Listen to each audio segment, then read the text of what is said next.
So I would like to welcome all of you to the last part of our series, Life as an Activist. Here at Democracy International, we have decided that November is Activism Month, and we really wanted to highlight those people around the world who, in different shapes and forms, really engage themselves for activism, for democracy, for better access to rights for citizens in widely different contexts and in widely different places. And we are now at the fifth part of our series, where we will turn our attention to Africa. And we have three very interesting speakers today who will each be able to tell us a little bit about working in systems that are sometimes restrictive and trying to use democratic tools to really work for more rights for citizens, for more democracy, and for more justice. So I'd like to welcome here today Dife Lishuma, who's an activist from Kenya who works on teams of access to justice, equality, and democratic rights. Albert Mazaraure, a Zimbabwean activist who works on access to education, defending labor rights of teachers, and is the president of the Amalgamated Rural Teachers Union of Zimbabwe. And Martin Kpebu from Ghana, who's a lawyer and a rights activist who works around topics of criminal justice and democratic rights. And so I see in the chat that some people are talking about the sound quality. So we will have to, unfortunately, have a little bit of patience today. That for some people it's a bit more difficult to get access to good internet. We're trying really hard to have a quiet, good surrounding. We're really glad and really grateful that these three activists could join us today and share with us a little bit insights into their work. And so I would like to start by inviting Dife, if you're still there. I could just see you, our activist from Kenya, to tell us a little bit more about the context that you work in, the state of democracy in Kenya, and the projects that you have been working on regarding to democracy and access to justice. Thank you, Dife. Welcome.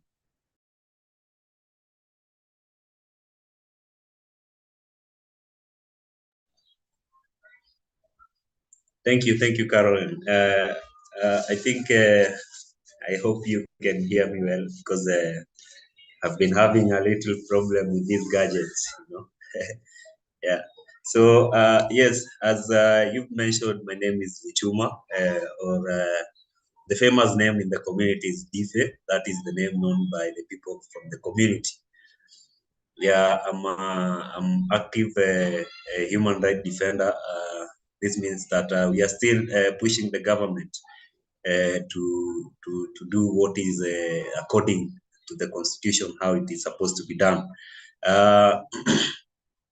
What I deal mostly is we deal with the issues that surrounding the people from the community, or at larger, despite not only the community but also the country. And this issue, we have been facing some issues of late. We have been trying to make sure that the government goes in line with how the constitution it is. What I can say about the things that we are facing now, like in Kenya, this country. Right now, the high cost of living is very high, and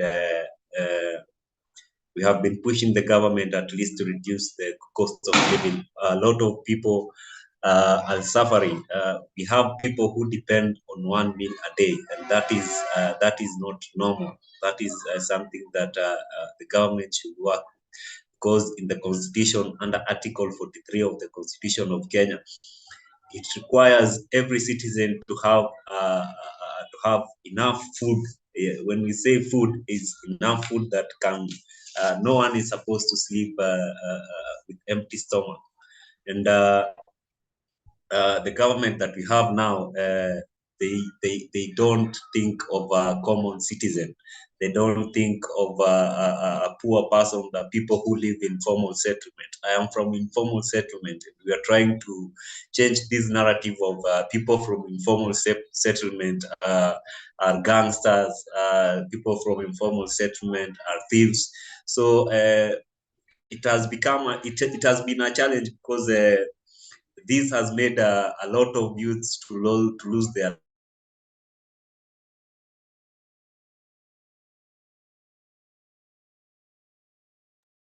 So yes, Stephen mentioned before he joined us that they're having some electricity problems, and I think that this might be the case right now. I would suggest that we see if he is able to rejoin, but that we move on to that we invite in the meantime our next speaker, which is Obert Mazaraure from Zimbabwe, who works a lot with, who works for the Amalgamated Rural Teachers Union of Zimbabwe, and is really an expert on access to education, labor rights of teachers, and through that also democratic education. Welcome, Obert, and please tell us a little bit more about the situation in Zimbabwe, what activism looks like in that context, and the projects that you work on. Thank you so much, Caroline. Can you confirm that I'm audible enough? Okay, thanks so much. It is a great pleasure to be on this platform. And I'm sorry, because my brother could not really share the big story in Kenya.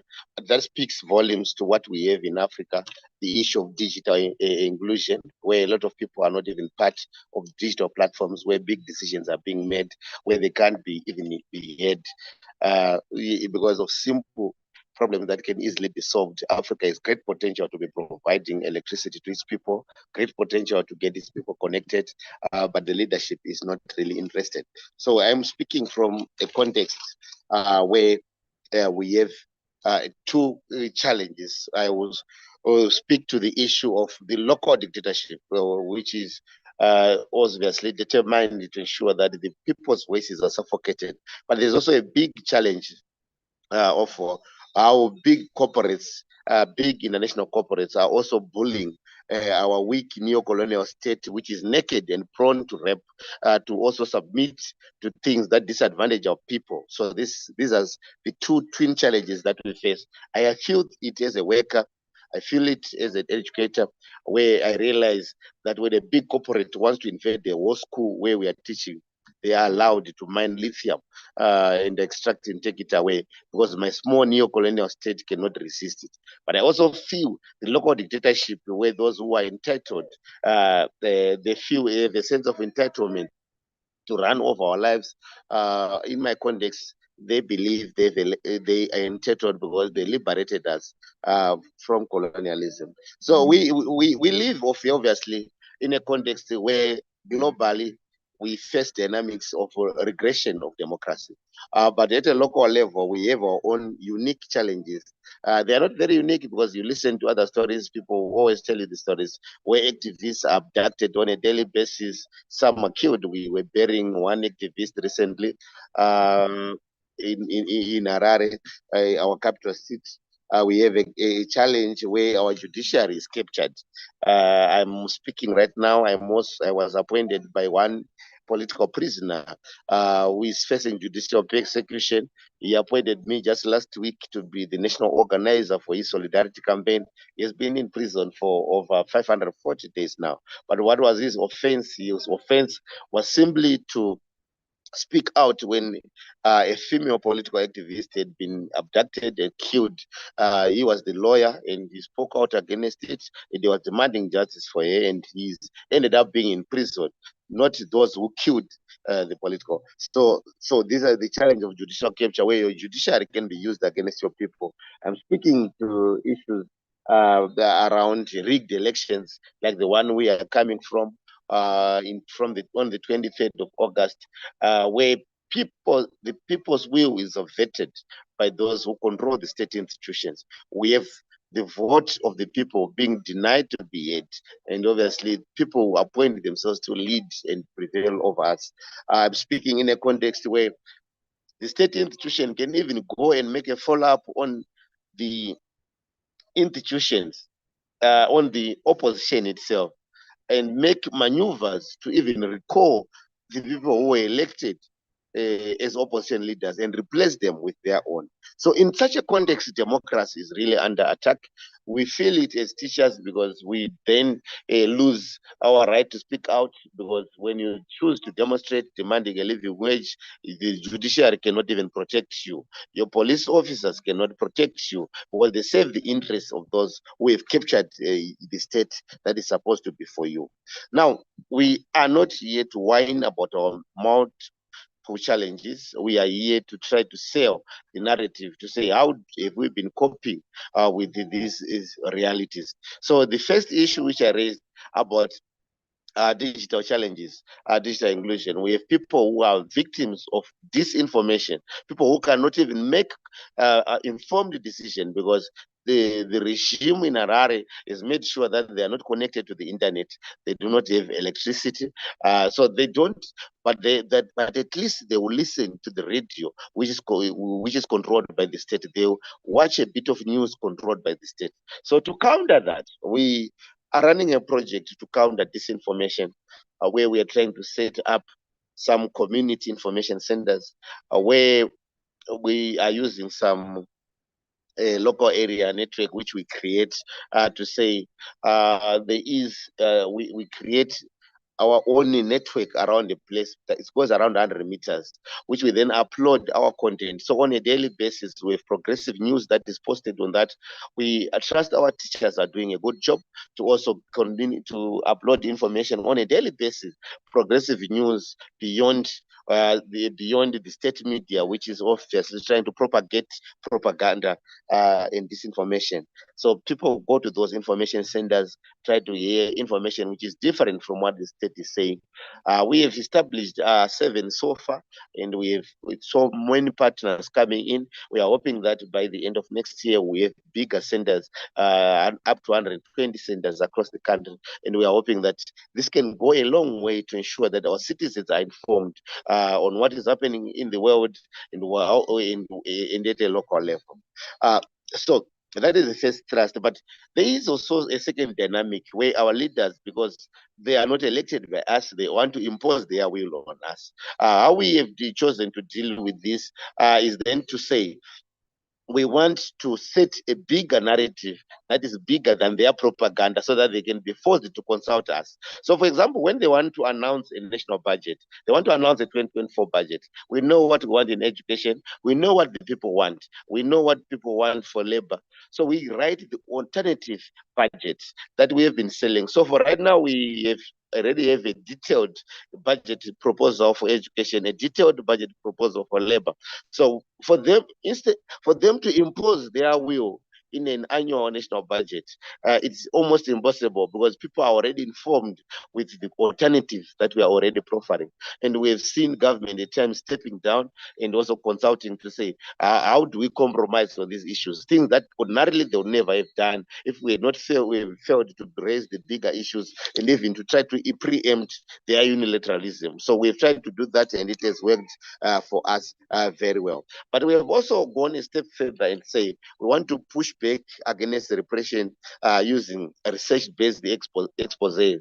So, repression works when it lies to people, and you can only counter it when you have alternative information. So we have done a lot of research, obviously, when this government is pressured by multinational companies to dispossess people of their lands. We are prepared to, as teachers at times, to be able to give research-based exposés so that this government is exposed of how ridiculous it is, why it is what is it is missing when they dispossess thousands of potential farmers just for a group of corporates who can produce even less than what these farmers could have produced. But because they are pressured, because they are also selfish, because they are just a bunch of comrade bourgeois. So we run that, and it has helped us a lot to expose. So, but we are also seized with. We also run campaigns to seize the legacy they always wanted to be. Because those who are the dictators, They have a legacy they always wanted to be. They wanted to be our liberators because they went to fight for our freedom. So they have their holidays to say this is Heroes Day, this is Independence Day. And we convert those days to say, now this was what it was supposed to be, but it has been negated. And we make a lot of noise about it, and they know that they become villains and they've lost it. And we've seen them climbing down in times, trying to do things better because they know there are people who are now doing what they always wanted to be. But we cannot overemphasize how the online space have helped us to create communities for accountability. Now we can even take a minister and say, no, you have said this is not true. We challenge you to come on board and explain this. And whenever they fail, we give the alternative view to the people, and the people have always been very responsive. And this has applied pressure. We have seen government officials who ordinarily don't want to engage coming back to try to engage online so that they clear their names. But we are also seized with creating parallel governance structures, because governing, if we leave it in the hands of those who want to govern through the autocratic route, it remains as the only model available. So in the teaching community, we have created what we call it. We are creating what we are calling a teacher professional council, which is a voluntary platform where people submit, professionals who are teachers submit themselves to allow self-evaluation, to allow peer-to-peer evaluation, and to set their own standards as a group, to say we have always been demanding that, but you don't want to listen. But on this platform, we at least ensure that each and every one of us raise their standards to this level. And we expect you to also raise your salaries to this level, your standards to this level. And so such a council then gives feedback to say, we are glad that the employees have done A, B, C, D, but unfortunately the employer has failed to do this much. And we are glad that employees are now subscribing to good values, good standards of continuous learning, good values of delivering best standards to the learners, among other things. But unfortunately, the other side is not meeting its bargain. So we are giving what we call alternative governance models that we hope can inspire confidence in the people that there is something better that can be fought for. But obviously, at the end of the day, the most big issue that we can't neglect is then to say, what we need initiative, especially as Africa, to say how then do we unite our people to fight back against a now regional comprado bourgeois, which is running Africa, and also how do we respond to imperialism at a global level. So we are also trying to come up with building solidarity networks at a regional level, to say we have the weakest leaders that are prone to be manipulated. How do we then ensure that as a people we can resist big corporates, we can resist imperialism as a united Africa? Because the threat to democracy in Africa is not only from the local dictatorship, but also from the international dictators. That would be all for now. I'm glad to respond to any questions that will come later. Thank you very much, Obert, for that very insightful introduction into the situation in Zimbabwe, and for a very necessary message at the end about the effect, of course, of the international community and economic pressures also on democracies. So from Zimbabwe, where as Obert has explained, it is actually it is very difficult to speak of free and fair elections. I would like to go to our next speaker from Ghana, a country that has held free and fair elections for over 30 years, and that is a functioning democracy, but where of course there are challenges as they exist elsewhere in the world. Democracy is never finished. And I'm very happy to welcome Martin Kpebu, who's a lawyer and a rights activist, and who really has successfully sued up until the Ghanaian Supreme Court for rights to enforce rights of access to justice. So please, Martin, tell us a little bit more about the state of democracy in Ghana and your work, and welcome. Okay. All right. Thanks, Caroline. Yeah, so as you rightly said, for us as Ghanaians, we pride ourselves generally and the successful elections we've held since 1992. Okay, we've succeeded in changing governments a number of times, actually 2 on each side. So the 2 dominant political parties each have had, what do you call it, 2 presidents on each side, and the successful change in the mandate from one political party to the other has been celebrated as very huge, especially the last one that happened in 2016. I'm so sorry, there's a bit of noise. I hope it doesn't interrupt. Okay, good. Yeah, so to paint a picture, to be honest, Ghana is quite a vibrant society. Freedom of speech, yeah, we do a lot of it. Yes, and you know, we are about the most, they say, about one of the most radioed countries in the world. A country that has over 350 radio and television stations. Can you imagine? So every corner you would find a radio station or a television station. So people are talking and talking. So there is so much space to talk, right? And but the main problem is that the politicians are tough-skinned, extremely tough-skinned. So if you look at the amount of talk, I mean, in terms of that space to talk so much, as against the improvement or the output in terms of governance, there's a mismatch. You may think citizens are not pushing the government enough, but that's not the case.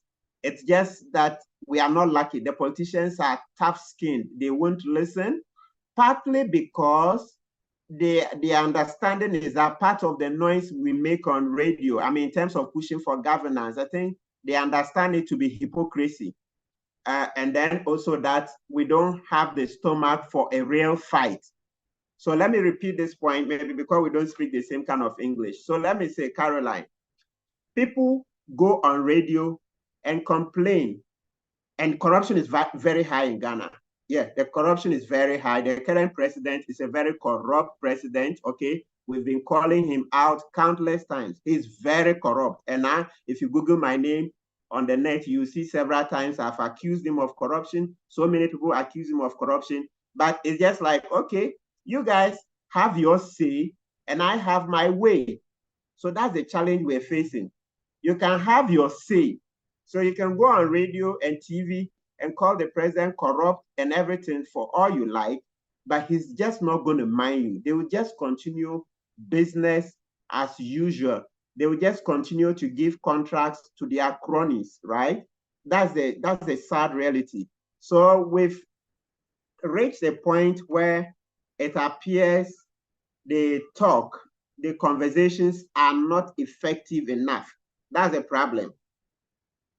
So it appears the conversations are not effective. This breed of politicians, there's a local saying that, like, you know, when water boils, after a while, the fire will one day go off, and then the water can cool. It can calm down. So it's like whatever goes up will calm down. So it's like, just let them talk. Oh, give them, maybe in 2 weeks, they'll be done. They will move on to something else. So that is where we have great pain, that we are talking and talking and talking, but there is little to show for the talk. That's the thing. So, and then, so the common understanding is that, okay, just wait till it's the next election. So we are going back to the polls next year, December. So a year from now, on the 7th of December, 2024.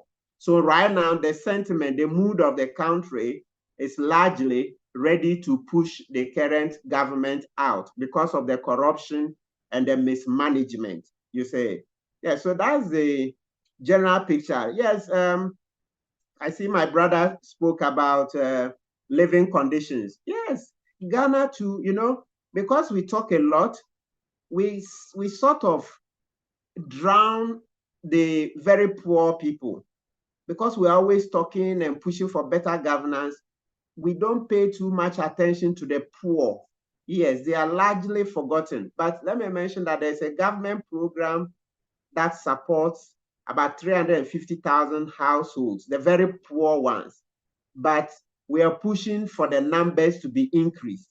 So what's happened is that you would see that lots of the talk is concentrated on moving the governance forward, moving the country, big infrastructural projects, hospitals, schools, so big ticket items. And we tend to forget about the poor. We mention them once in a while, but I don't think there's enough push about the poor in our society. So that's one area we will need to improve advocacy, right? So all in all, as I've said, talk is cheap here. I mean, everybody talks, and it's okay, but the outcomes.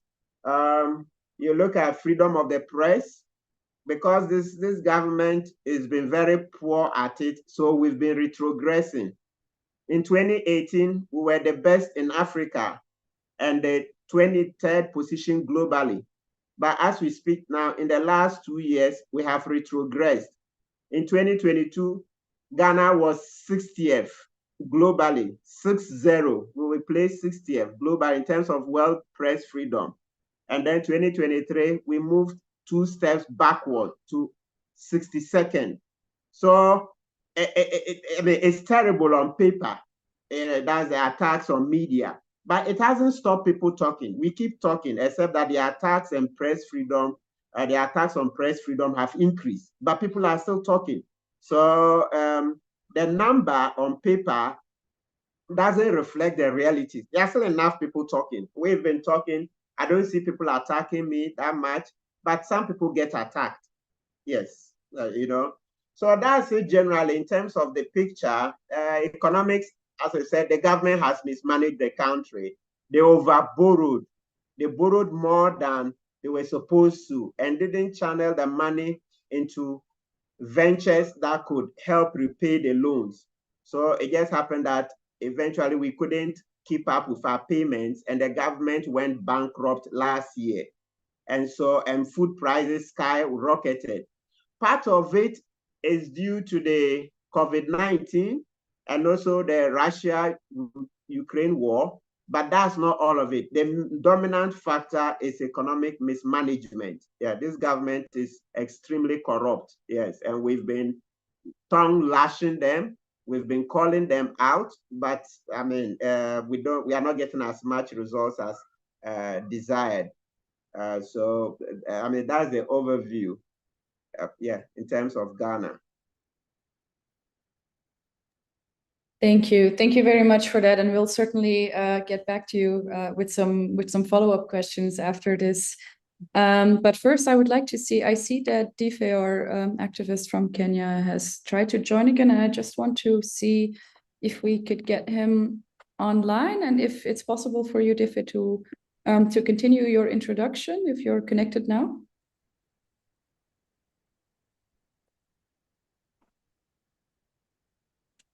I suspect that he's still not connected. In case you can hear us. Hi. Yes, we hear you. Great. Okay, sorry. You won't be able to see my face because we are out of electricity. The electricity, we have a problem with it. So no, thank you so much for joining us anyway. Yes. Okay. I'm trying to rush. Sorry, just a minute, and then I'll talk to you guys. I was trying to see if we can get the electricity.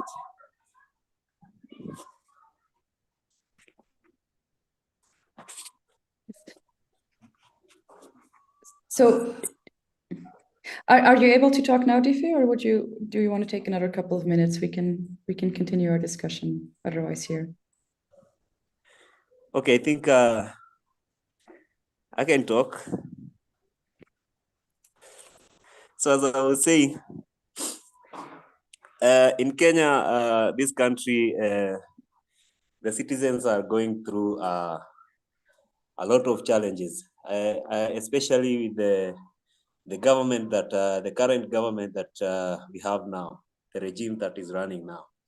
Yeah, because looking at the side of the citizens, because we human rights defenders, we focus more with the citizens, the cries of citizens.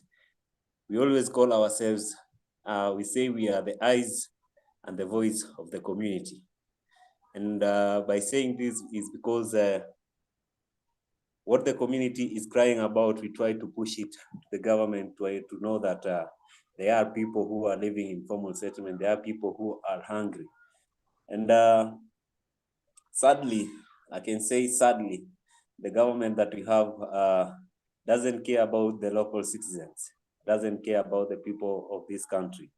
Because as I was saying, under the Article 43 of the Constitution of Kenya, it deals, it focuses more on economic and social rights. By saying this, it gives us the right to health. When we speak about the health system, we are not getting the treatment that we are supposed to get. For a person that is in formal settlement, that lives in formal settlement, it's hard for him or her to access a medical because they can't afford it. So you find that we are facing facing a lot of deaths in this community because of lack of good health care to the people of the informal settlement. And also when the same article speaks about adequate housing and reasonable standing of the house, and you can see the houses that we are living. We live in the houses that are made of iron sheet.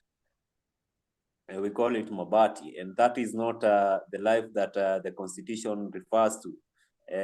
The government that we have now does not do anything about it. In fact, what they are doing right now is trying to put more burden to the community, to the people or the citizen of this country. And even if we speak about, if I speak about also the right to food, the same article, the right to food, it's still a challenge in this country. We are seeing people who are depending on one meal a day. A person wakes up with the kids, and all he can take is water and the kids to go and play. The mother will go and try and find something for a day, and then you'll get after the full day, the evening, then they will come together. What she or he has, they will have to share it. And the government that we have now, we have enough resources to serve people. Actually, the people living in formal settlement, we are the majority. We are many. Informal settlement has a lot of peoples, but the Constitution refers that we should have the right to health, the right to food, right to education. When you say about education, when I mention education, it is very hard for people living in formal settlement to access education, because why is it hard? Education has come to be for the rich. The poor, we have to take our kids to take our kids to a private school. Private school, we can't also afford it. So you find when other kids are going to school, there is also another kids that are staying in the community. Mostly we talk about the kids that are living in formal settlement. These are the kids that are more challenged to have enough education, as the Constitution refers to. Also, when I talk about right to clean water, we are having a very big challenge to access a clean water. We have pipes that are supplying water in the community, but these pipes are passed through sewage, and it is a challenge also that you find a lot of people are sick because the water is contaminated. And also you find the kids, sometimes you find a person just lying down. Yesterday he was okay, then the following day he's no more, because he cannot afford to go to the hospital. The food that we are eating is not the food that a person should be eating. People are trying to survive here. And so what we have been doing, we have been trying to tell the government, the regime that is ruling now, we have been trying to tell them that it is time that they should at least consider the Kenyan citizens as the government, because it is not good a citizen to sleep empty stomach, and then it is not good for a citizen of Kenya to sleep empty stomach, and the government is there to that can support. We have these funds that the government can support people from this country, and so we have been having the challenge. Even if we try to do a demo, I have been in so many demonstrations trying to deliver the petition to the government to bring at least to make sure that we have adequate water, to go also to people responsible like the Ministry of Education, to tell them that we have kids in this community that are not accessing education as it should be. We want the same way the rich kids are getting the education. We want also the kids from the community to get the same education. So it is becoming a challenge because the government does not listen to us, doesn't want to listen to us. When we try to deliver a petition, they arrest us, and then they just arrest us. And we have the constitution that gives us the right to do what? The right to demonstrate, at least to picket and to petition. But these rights are not considered with this government. This government is ruling as, I don't know, I can say that this government is ruling like this is a private entity, and it should not be that like that, because we want to have a country where that the government is listening to its people. So I have been to some demonstrations. We have been arrested, and when you ask the police or the officers that are arresting you, the reason why they are arresting you is they say that they are getting these orders from the people from above. The last time I was arrested, I spent 3 nights in cell, and this is because the deputy president said that we should not be given even the cash bail. Can you imagine? That is the deputy president calling the station commander and telling that these people should not be given the cash bail. These people should not be given the bond. So we had to spend 3 good nights in the cell, so that the following day, after 3 days, we were able to go to the court. And going to the court, always the law is by our side. The courts are by our sides. So when we go to the court, they say that we ourselves say that we are following the constitution. The constitution is the one that guides us. Without this constitution, then this country will not be running. So it has been a big challenge, and because of high cost of living in this country, it has led to a lot of complications in the community. The police are killing our youths, saying that our youths are thieves, are gangsters. When you come to get the point of view of this youth, you find that this youth is a dropout. Yeah, is a dropout. His mother, his parents were not able to afford the education that is supposed to. And because of that, the youth drop out. And because of this, because of the challenge, he or she cannot, the youth cannot stay and see like his mother having problems with like having lack of food, and he's the man in the house. He's the youth in the house. So what he does next, he just moves and goes to the road and snatches a phone. When he's snatching a phone, and then he runs to the community park. Now what next follows is the rogue police will track that young man, and the next thing we will hear that the young man was shot, and that's how we lose the lives. Leave that. The same challenge also faces the young girls in this community. We are experiencing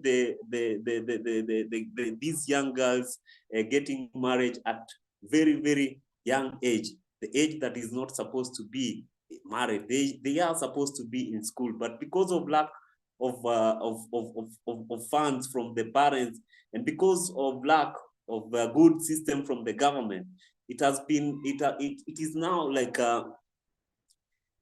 like okay, sorry, I think we have the electricity back. I will now switch to okay. Yes, as I was saying, we have girls that are facing also these challenges. We have girls going to early marriages. After that, we have young mothers. They are dominating in this society. Young mothers, the kids are having kids. So the father is still under 18, and the mother is also under 18, and then they have a baby. Now you find that raising this baby is another challenge. Now the father is forced to go and try to steal something so that the family can get something to eat. His family, the mother to the kid. And then you find that the mother to the boy also wants something to do what? Also wants something to do, to eat. So this youth has a lot of burden to feed the family.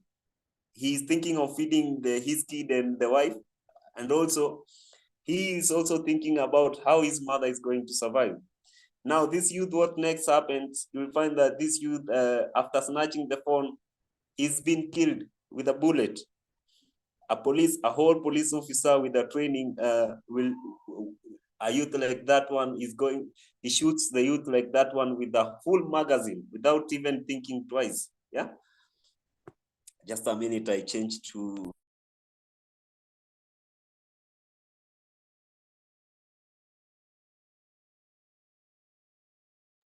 Yeah, so I think as Tife is back on electricity, we might actually get to see you for the last bit of your presentation, and then we will move on to questions.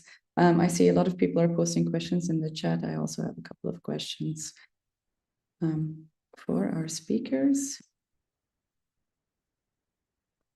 So I see Tife is still connecting.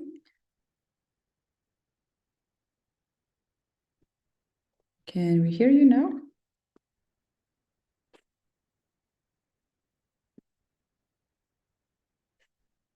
I'm not sure that we have Tife online at the moment.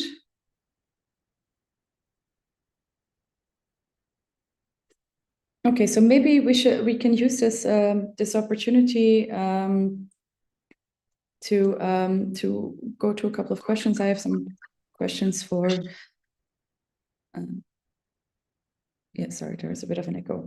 I have a couple of questions for our speakers as well, and I really also would like to comment on.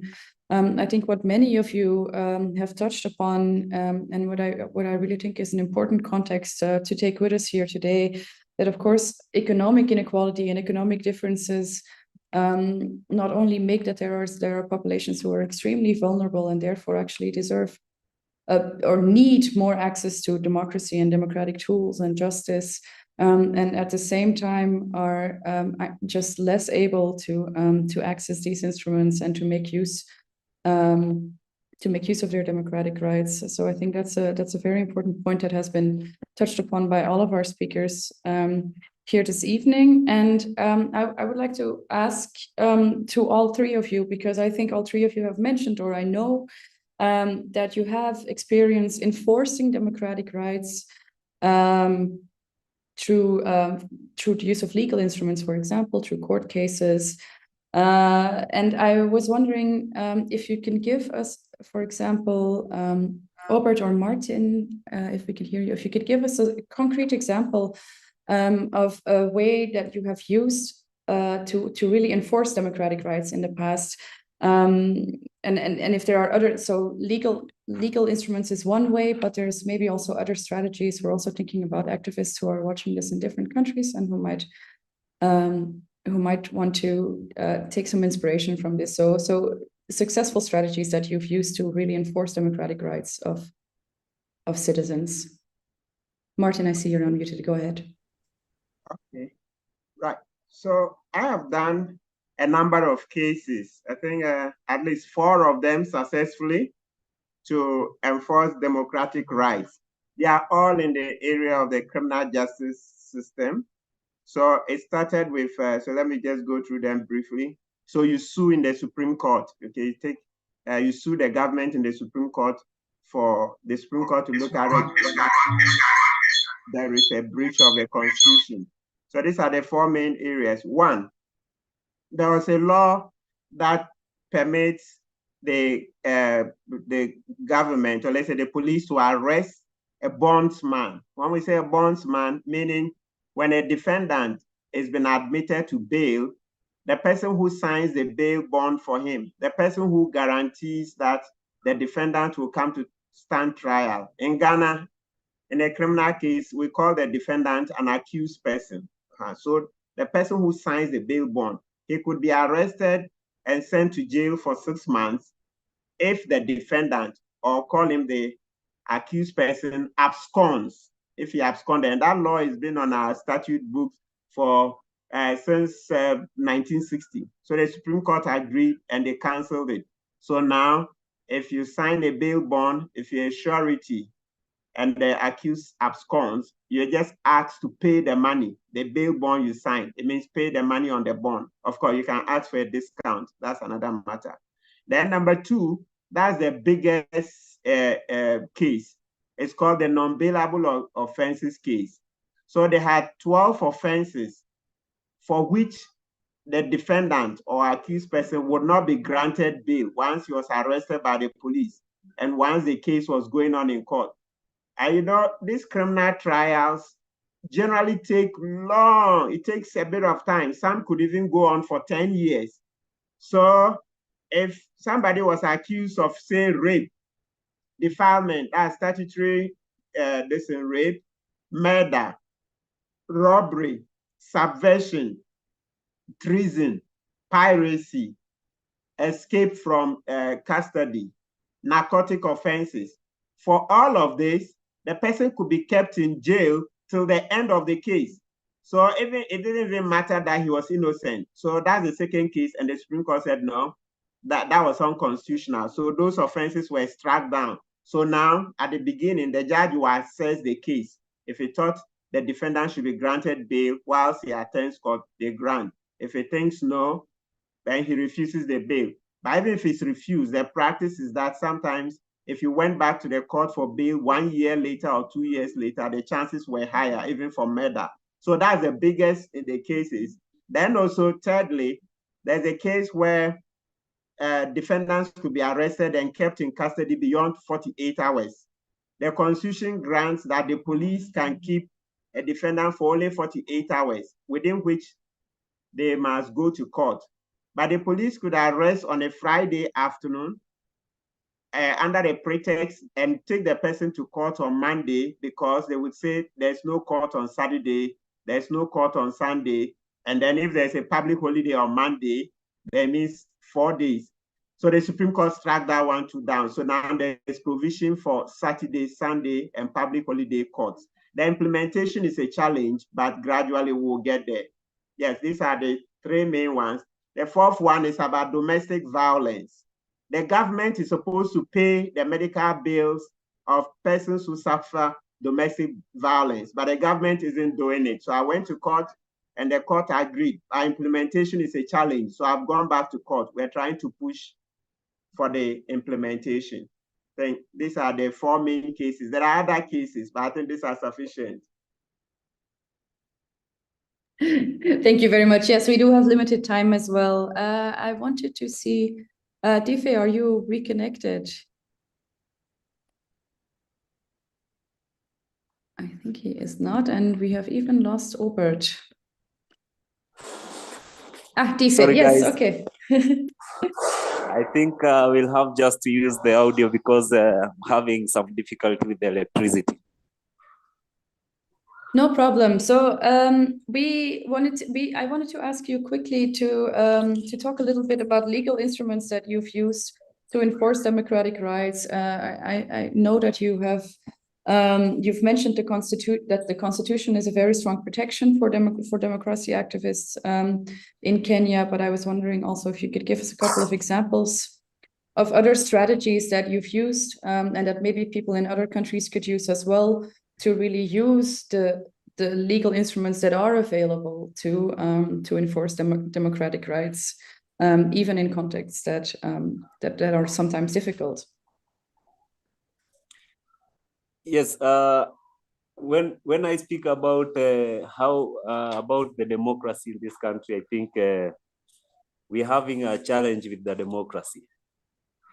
The president that we have now is the president who we say that this is the president that was taught by the second president of the Republic of Kenya. It's called Daniel Arap Moi.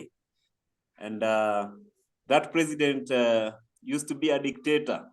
We call them dictators. And the president that we have when we were in a referendum, passing the constitution, the current president voted no to that constitution. So that means that this president doesn't trust or does not go in line with the constitution. He does things the way he does. And what we always remind them is the constitution under chapter 1, article 1 of the Constitution of Kenya. And this one gives the people power because it says the sovereign power belongs to the people.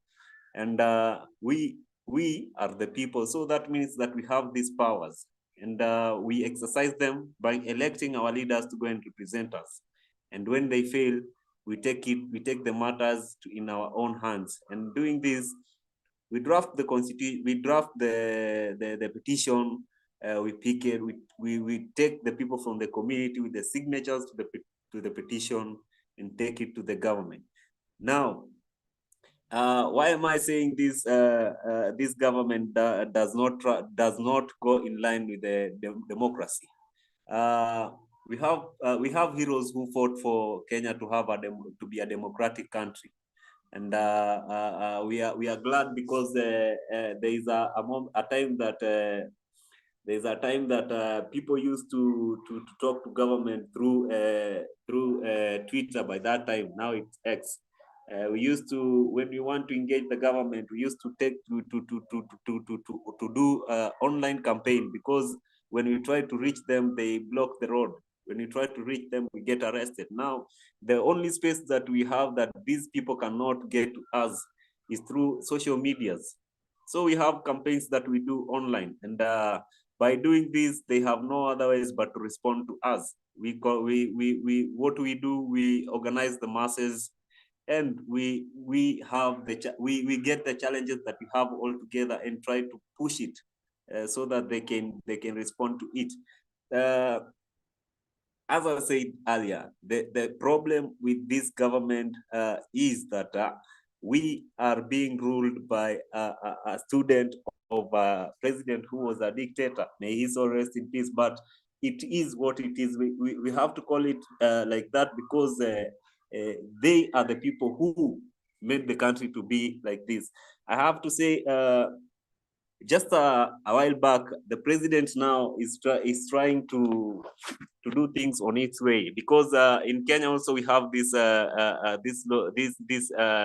in our constitution, it prefers that when the government wants to do something, then we should have a public participation. By public participation, this is by making sure that people from the community know what the government is planning to do. And they should think and take their views, what they think about it. Yeah. But we have this challenge because the government is not doing that. The president decides to say, okay, we will be selling this. Right now, we are in this dilemma that we are fighting the government. The president wants to sell the assets of the government. And we have seen this, if we sell these government assets to the private, to privatize it, then that means that we are going to see more challenges and more challenges to the people of the community. We are going to see a lot of people to the street. We are going to see a lot of kids drop out of school because tax is so high. And also life is so expensive right now in Kenya. Like you cannot do anything without digging deep into your pocket to make sure that some things happen. Now, I think what I can say is that we are prepared because it is now our time to change this country, and if it is not us, then it won't be. It is us also. There is a saying that I always refer to because in this country there is nothing to complain about, but there is everything to fight for, because everything we have to fight for. If we complain, there is nothing, there's no change that will come. But we fight for everything, that we will try and reach something. So I think for my part, from this side, I think we are still organizing the masses and trying to make the masses know that it is by their rights to hold the government responsible. And we hope that this rogue president will understand the people's need, and also he will understand the needs of these kids, because we are facing a lot of EJEs, and we don't want these EJEs to extrajudicial killings in the community. And we want a democratic country where as a citizen, when you want to access something, you can access it very fast. When you want to do something, you can do it, because it is a democratic country. But this is not happening. We are limited. Our movement is limited. When we want to access something, is also limited. Without money, you cannot access anything. And another challenge that came in is we had another challenge, like this country from since independence, we have been when you want to apply identity card, you are not required to pay even a shilling. But the president that we have now is wants every Kenyan that is applying identity card for the first time, he wants every person to pay a certain amount, like 300 shillings. 300 shillings, like now we have 930,000 students finishing their secondary exam. That means that we have the government will get billions of money or millions of money from these people. And also you find that 300 that 300 can feed a whole family in the house. So it will be difficult. We are going to see another generation without identity cards, and also we are going to face more crime about the identity cards, because when you lost if you lost your ID, then you'll have to pay 1,000 Kenya shillings to replace it. And this is something that we used to access with 150. So you see that everything now is getting every time harder and harder and harder. So from my side, I have nothing to smile about. Everything here, we are in this struggle. We are still pushing this government, and we hope that in the meantime, we will get we'll get what we are aiming for. Yeah.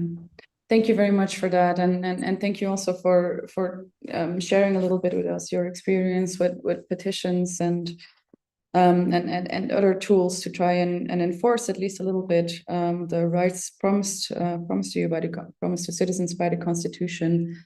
I think with that, I see that there's a lot of things going on in the chat, and so I'd like to open the floor for questions from our participants. So people are writing questions in the chat. We can't unmute you, unfortunately, but Katrin, our colleague, will read the questions. And I would encourage you to write if it's for a specific person or if it's to the entire panel, so that we know who to put the question to. And then I think we can go to the first question. Thank you, Katrin. Thank you, Caroline. So the first question is from Oba King. It's to Mr. Aubert. Thank you for your insightful presentation. What are your thoughts on the lack of response from African political leaders, particularly in more liberal societies, in relation to the suppression of civil liberties in your country and other such-like countries in Africa?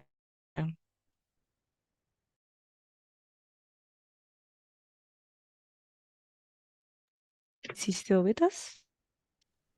Yes. Thank you so much. Yeah, clearly what we have learned over the years is that our fellow African brothers and sisters are not prepared to step beyond the boundaries of their small republics to solve the big African crisis. We find ourselves alone when people were shot on the streets of Harare on the in 1st of August in 2018.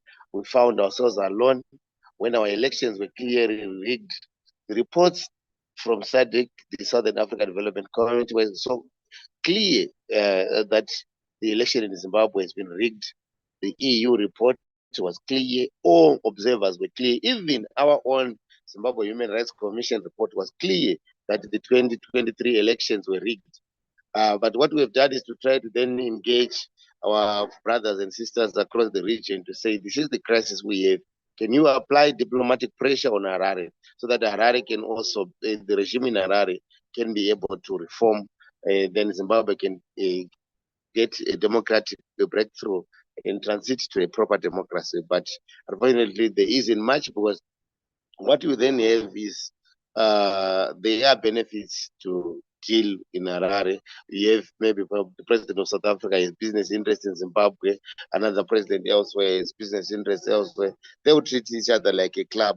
But the biggest threat for me to democracy at the moment in Africa is not this local dictatorship, but it is also this threat where that political democracy, which is not accompanied with economic democracy, has not been working. So there isn't much to envy when we look at our big brothers and sisters. We have had very regular democratic elections. There isn't much take home from them, because the people still live in squalor conditions. But people are now envying people who have gone through a coup in Western Africa, where they control the uranium resource now, and they can now sell it for get bigger resources, try to improve the realities of their people. So we complain because we demand the political democracy, but the ordinary people that we are part of are also looking for economic democracy. And that economic democracy, unfortunately, we are still a long way, where we are still a neo-colonial state, where they will serve a comrado bourgeois, which can neglect political democracy, but can still enter into political deals with the UK. We have the UK doing massive infrastructure development in Zimbabwe, trying to get closer to the dictatorship in Harare. We have the EU trying to also to court the dictatorship in Harare, to also try to make profits from the economic crisis in Zimbabwe. So it's a big challenge for Africa, where the economic challenges in Africa are affected by the economic interest of the foreigners who try to purport to be interested in democracy in Africa, but yet they're also interested to loot from Africa. So for me as an activist fighting for a democratic breakthrough, it becomes then a challenge where I see the biggest enemy to the democracy, proper democracy in Africa, are also those who try to be friendly to the democratic project in Zimbabwe. So that's the crisis, and then I think I hope I answered it well. And I will then summarize to say most of these dictators in Africa, when they begin, they have small projects. They think they can be democratic, but they have a challenge that they think they can surprise their people with the economic progress, because they are told so by economic financing institutions. They are told so by IMF, by the World Bank. So they think they can bring a surprise of economic breakthrough, which can impress people. As long as our African leaders don't realize that they can no longer, they can never develop Africa without involving the African people themselves. They will always then realize they will be enemies of the people. And when they realize that the people are angry, they tend to regress towards dictatorship. They have good intentions, but people want food, people want electricity. But they can't provide as long as they are pursuing neoliberal path. The neoliberal path, they are assured by some economic financiers that we will help you transform your countries. And that transformation is not coming. South America is doing much better. When Hugo Chavez was driving economic prosperity, it was not being driven from outside, it was internal. And then you can have the latitude to move with your people, to transform their lived realities, and then to have them voting for you. Hugo Chavez, we still win elections, and still could attack the West and could move with these people.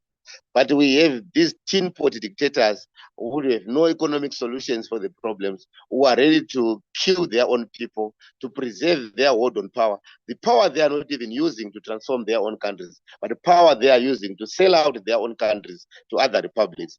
Zimbabwe, for example, is now being mortgaged to Russia, mortgaged to Belarus, mortgaged to China, mortgaged to EU, mortgaged to America, mortgaged to anyone who wants to buy.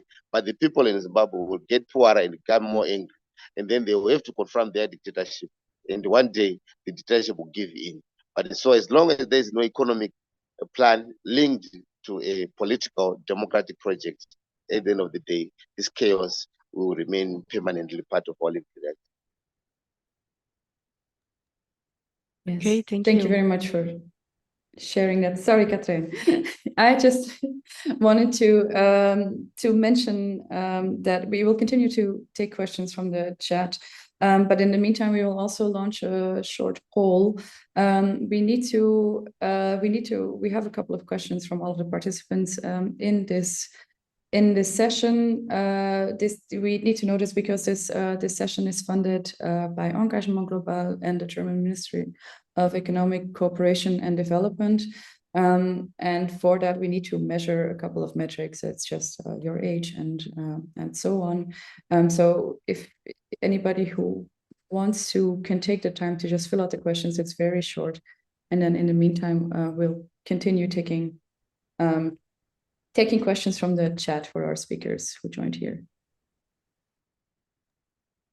Okay, so the next question comes from Ali.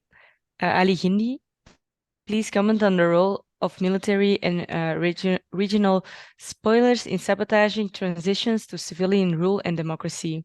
I have in mind the sad situation in my country, Sudan.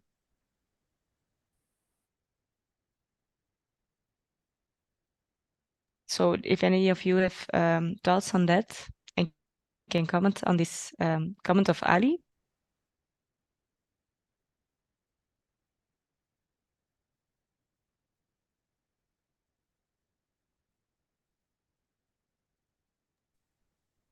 Please feel free to jump in.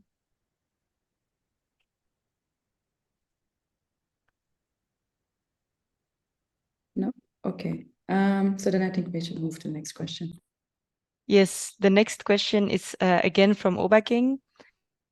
What are your thoughts on the rising global anti-migration stance and its resulting implication on the xenophobic attacks on migrants and internally displaced people in the continent? What are the resulting consequences on activists' safety and ability to seek refugee elsewhere?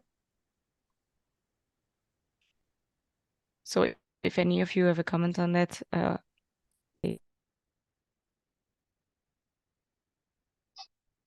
Yeah, true. We have a serious migration crisis, and the xenophobic tendencies are growing.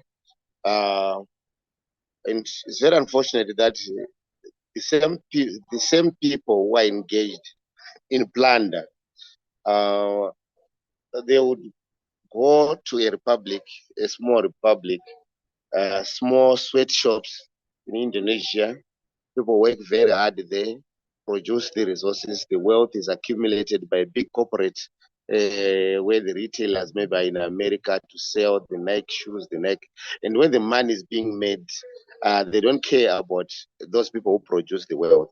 And when those people who produce the wealth are faced with a dictatorship that also want to, beyond starving them economically, that also want to suppress them politically and even want to slaughter them, they choose to run away from slaughter, going to those republics where their wealth was being ordinarily deposited, just to find shelter and to find refuge, to be alive, not to ask for anything more. The people who are there, who are beneficiaries of maybe the resources plundered from that republic, the labor extracted from that, they are also not prepared to welcome them.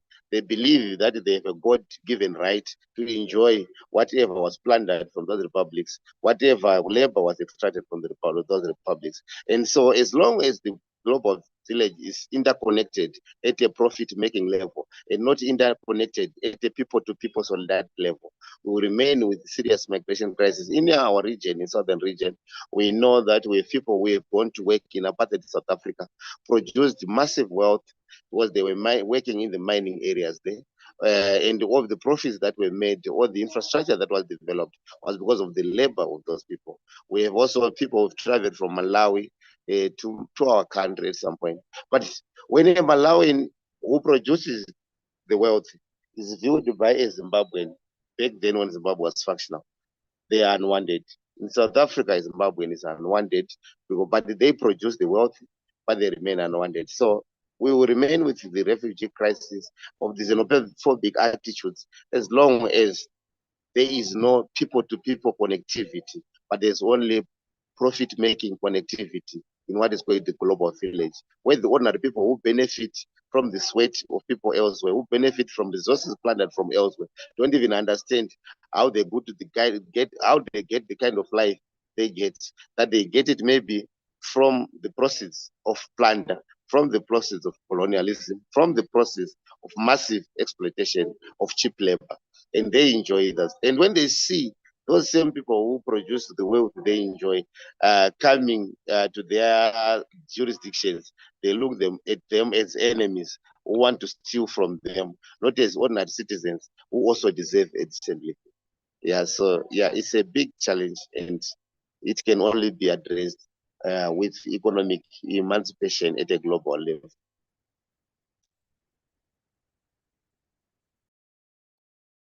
Okay, thank you. Then there is a last question from Obaking. Does the SADC aid democratic progress on the continents?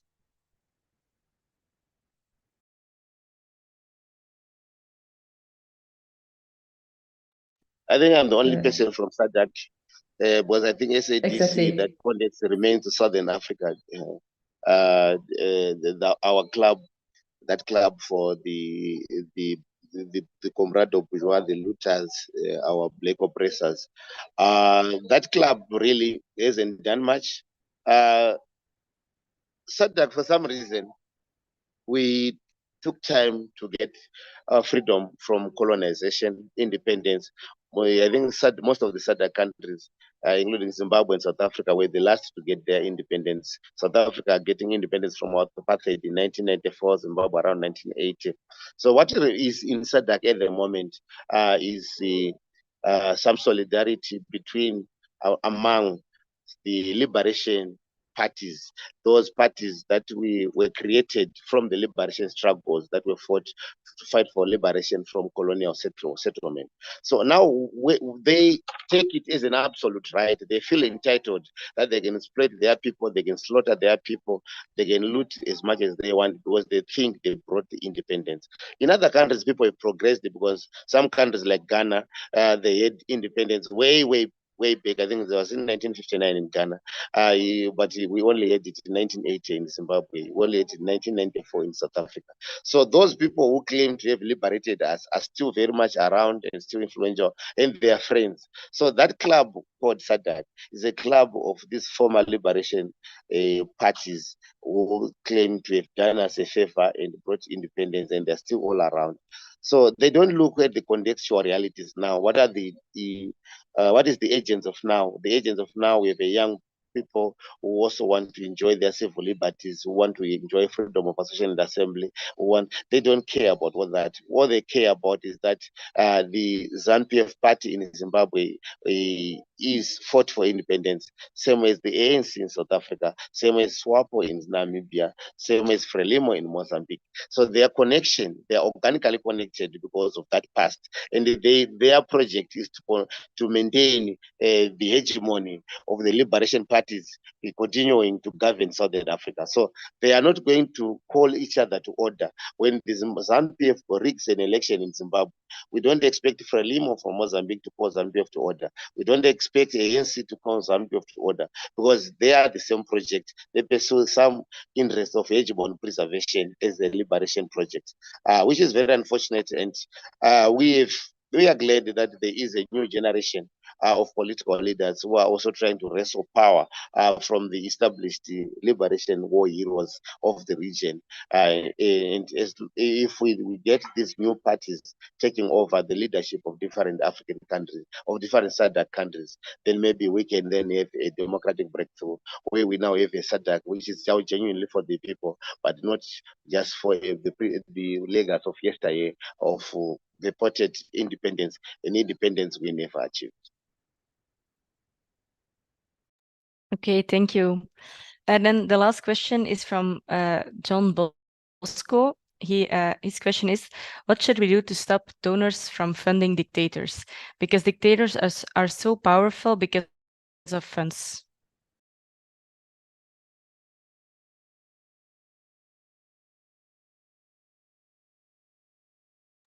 Maybe one of our other speakers wants to take this. I don't know, Dife, if you would like to comment on that, if you have any ideas on campaigns to stop funds, or Martin, please go ahead. Okay. Yeah, so donors stopping dictators, that they should stop contributing. In Ghana, it's difficult. It's difficult to monitor campaign financing. The laws are weak. So what happens is that the political parties don't file the most accurate of financial statements. No, they just file anything. The scrutiny is weak. So it's difficult to really track who is financing what.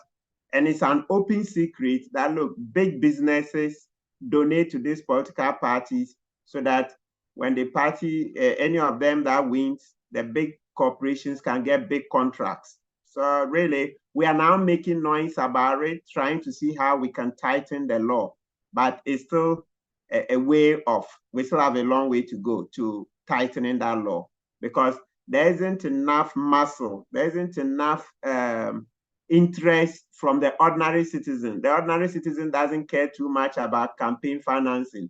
They are more concerned about what they get to eat, food, you know, and other forms of security.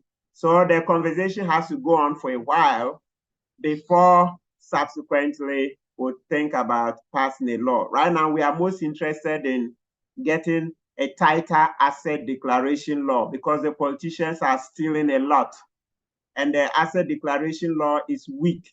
So they steal and they can hide the properties. So we are interested in that one first. Then subsequently, we'll see how we can fight campaign financing. Yeah. Great, thank you very much.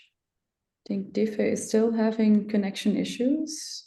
I don't know if you are there. Otherwise, feel free to comment. Otherwise, I would start closing up. There are lots of things, comments in the chat still, but we have limited time, unfortunately, today.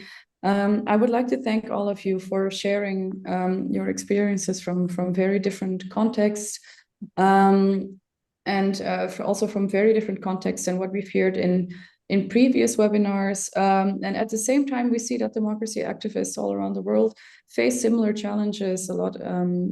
We've heard today, for example, how economic inequality affects democracy and even can be a motor for democratic backsliding, which is something that we've also heard from Tunisia. We've heard about the importance of media and information and objective journalism to really feed into the citizenship so that people are able to make informed decisions, which is something that our speaker last week at our webinar about Taiwan and Asia also talked about.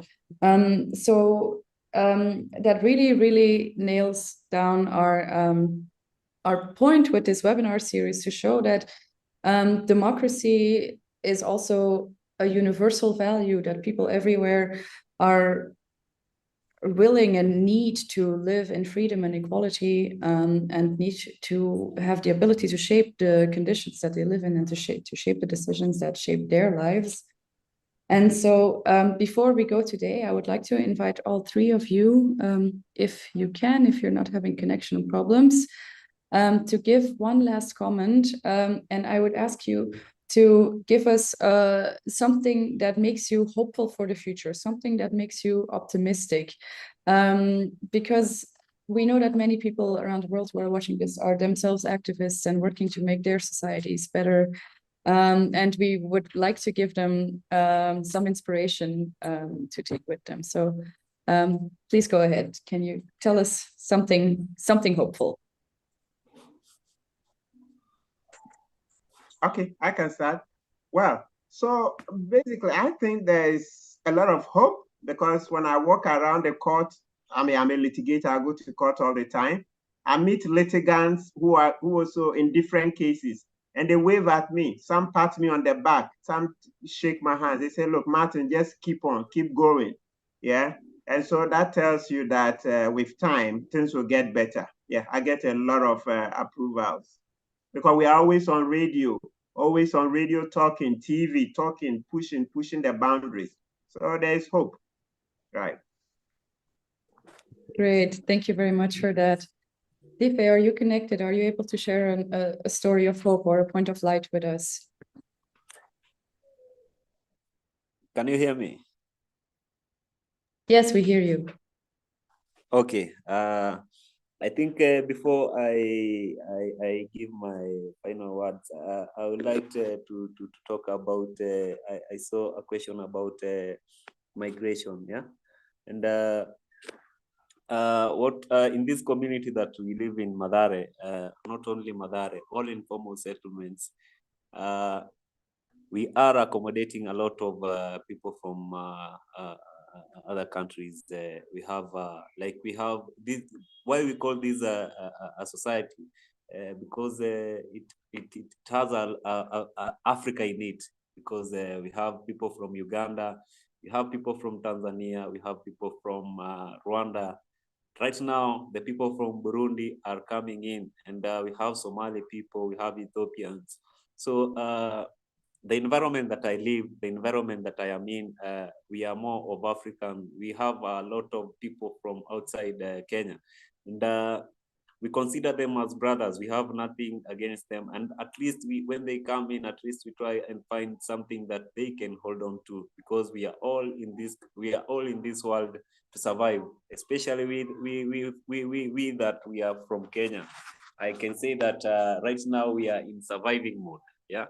Because of the current situation that we are in, and this one also gives us it always gives us strength to do more organization in the community. We are organizing community members to know more about the rights, to know more about how to hold the government responsible, how to hold people who are supposed to be responsible.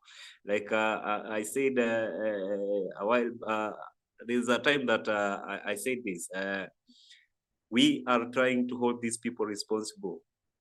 When we have a problem like we don't have a school in this community, and right now we are pushing for it. We are trying also to educate the people from the community. We are supposed to demand this the school to be here. We are, by doing this, we educate them. After educating them, we let them liberate themselves, know that what they need, what we will be there. We give them the support that is needed.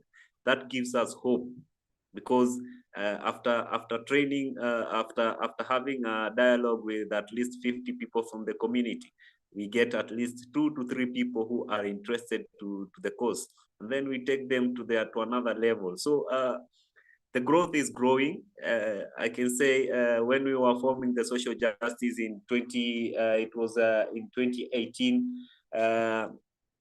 The number is still growing. When we did our first Sabasaba, 7th of July is always a day that we go to the streets to pass our message. And I can say that right now, this year, we had a big number from the community. Why? Because I think the life is getting harder, and these people are feeling the pain. They are feeling what is needed to be done is for them to speak. Some people are speaking. We have now the people, we call them mamamboga, the women who sell vegetable on the roadside. the women who sell fruits, those people who do barber shops. Now they are speaking because they are feeling the pain of going deeper to their pockets, and they don't have it. Right now in Kenya, we the youths are the majority. We are about 60%. We are the majority, and in this majority, out of 60%, you find that we have like 15% are employed. That's even not sure, because it is less than 15% of the youth that are employed. The rest are unemployed. This is a big challenge, and the government, we are telling them they should do something. Now, we are getting hope because these people, after we have organized and we have educated them, then we will have a good society that will hold the government accountable. And trust you me, even if it will force us to go beyond our boundary and go to another counties to try and get these people to have one voice, because we believe, I believe that when we have one voice, then it is easy for these people to listen to us. If they cannot listen to us, then we can organize how to impeach this government, dethrone it. Because if the government is not delivering to its people, then there is no need of these people to be there, because they are only there to benefit themselves. Yeah. Like the president, when he was campaigning last year during the election, he promised a lot of things. I will lower the cost of living, but I will do the education to be cheaper for people, so that people in the informal settlement can afford the education. He will provide the healthcare, but these things right now is only a story. The same person that promised this is now traveling miles and miles and miles. Like this president doesn't even sit at home, doesn't know how the Kenya is going. Every time he's in another country, to another country, to another country. So what hope that I have is that what keeps me pushing also is the people from the community. When they see me, we have this discussion, because they have seen me several times being arrested in the news, being arrested, and also they see several times me going to jail, me going to courts. So when they see me, they bring their grievances. We at least talk, and they say that this is how it should be. When life gets harder, also people have to come through and speak. And I'm proud, because what we have been doing right now is giving back, and people are seeing, people are noticing, people are doing the same thing, people are speaking. When you go to the space of social media, people are expressing it. People are also tagging the president, the president now, Ruto. They are tagging him, telling him, no, this is not right. You should do this. If you can do this, then just step down, and we can run this country as people. Because it is because of the high cost of living, things are getting very worse here, and people are speaking. That's what gives me at least hope. These things that we are doing, even if I get arrested, it is funny, because since I knew myself as a human rights defender, the government the government used to sell for us fear. How did they do this? They take one activist, they take him away, and you will not see him or her. Then the next moment, after complaining, after shouting, after pushing them, after giving them pressure, then they will find the body of a comrade lying somewhere, and then they just say this was this, and they cook some things there, and then when they bring the pathologists to do the post-mortem, they cook the results and give us the false results. So the government has been trying all they can to shut us down, but because of what we have, because of the cost that we are in, we have decided we are pushing it, because this is not a joke. If we sleep now, our kids will be in a worse situation than us. And if we want our kids to have at least a good life, then it is us who will make this change. If we cannot make this change now, then it is upon to us, we will be crying and saying that I wish I did this. And because we don't want to say, I wish I did this, we are doing it now. And even if the government will decide to take us or to take my life, it won't be a big problem, because if they kill me, I have like another 3 or 4 people behind me that will come and stand up with and continue to do what I am doing right now. So what I'm doing, I believe it is bringing change, and also that change, though it is not really there, but the change is still coming slowly by slowly. We will not achieve it in a day, but slowly by slowly, each and every time we try to push it, we will achieve it. Yeah. Thank you so much for that, Defit, and thank you for finding optimism and for giving this really strong message at the end in what is of course difficult circumstances. And we hope that that people around the world can continue to keep working to make our societies better and more just. As you can see, we have a problem with electricity. Right now, I don't know if it is the government that is trying to ration the electricity here. Yeah, I don't know, because this government that we have right now is controlling everything. Even it's only that the air cannot be bought. If the air could be bought, this government will have already charged us a lot of money and say you are not supposed to leave. You see.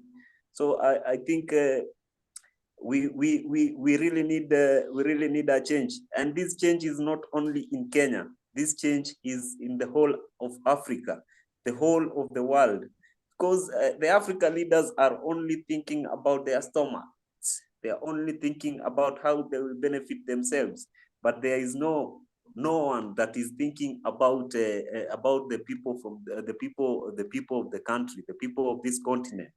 Yeah.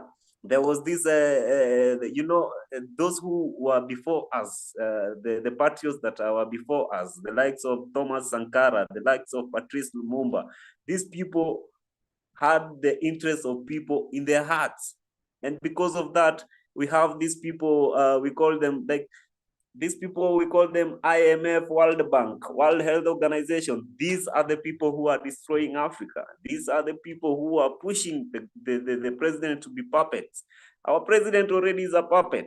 I have to say that. Our president, anything that is being said outside there, he says, okay, I will do it. He does not question and say, how will my people benefit from this? The likes, you see, we have a lot of things we are producing in this country, but the same things we are buying it very expensive, and these things should not be that expensive because we are producing them. So I believe that as a continent, as Africans, we have to be on the same page. I am happy because right now there are some countries that the military are taking over. Why are they taking over? They are saying enough is enough. Yeah, they are saying right now enough is enough. If the president cannot do the things that can help the citizens, then it's better if the army takes over if the military takes over the country. Then the people can benefit from what they are making. Because these presidents are only taking our things, are only taking the good, valuable things outside of this country, and they are not benefiting us. So I hope, and my hope is that as we grow older, or as we continue with this struggle, we will have that change that everyone is dreaming of. We will have this change that everyone is fighting for. We will have this change that everyone thinks of. And I hope that by the time we achieve this, I hope it will be very soon when we are still breathing.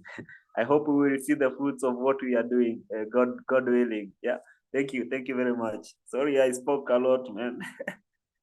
That's okay. We're glad you could join us, and thank you.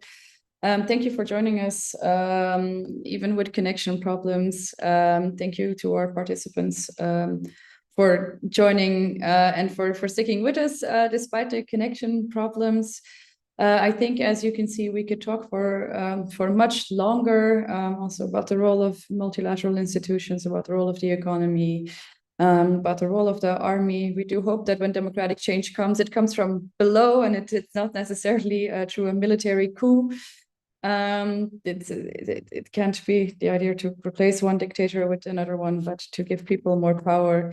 I would like to thank all of our speakers in this session and in previous sessions, and all of the participants who joined us for their valuable inputs and for their participation, for their questions. Thank you very much. This was the last session in our webinar, but we do have other events coming up. So I'd like to refer just at the end here to our democracy.community website, where you can always get updates on events that are happening around the world. And if you are a democracy activist, you can also post events that you are organizing there. With that, we're going slightly over time.